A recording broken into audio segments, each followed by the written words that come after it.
বঙ্গবার্তায় এখন আবহাওয়ার পূর্বাভাস।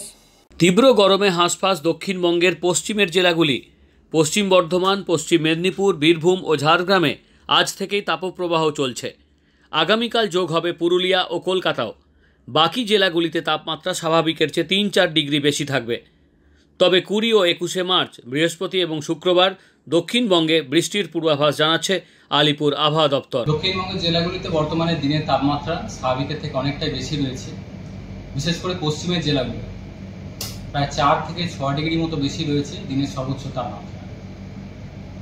পশ্চিম বর্ধমান, বাঁকুড়া এইসব জেলাগুলো গত 24 ঘন্টার সর্বোচ্চ তাপমাত্রা 39 থেকে 40 ডিগ্রি কাছাকাছি ছিল। পুরুলিয়া, বীরভূম 38-39 ডিগ্রি কাছাকাছি রিপোর্ট হয়েছে গত 24 ঘন্টায়। যেখানে স্বাভাবিক এই সময় থাকার কথা দক্ষিণবঙ্গের জেলাগুলিতে 32 থেকে 34-এর মধ্যে। টেম্পারেচার কিছুটা কম রয়েছে দক্ষিণের জেলাগুলো। কলকাতা গত 24 ঘন্টা সর্বোচ্চ ছিল 34 ডিগ্রি কাছাকাছি। দমদম 37 ডিগ্রি কাছাকাছি ছিল গত 24 ঘন্টা। আগামী দুদিনে আরও 1 থেকে 2 ডিগ্রি মতো তাপমাত্রা বাড়ার সম্ভাবনা রয়েছে। তাপপ্রবাহের সতর্কতা থাকছে পশ্চিমের জেলাগুলি।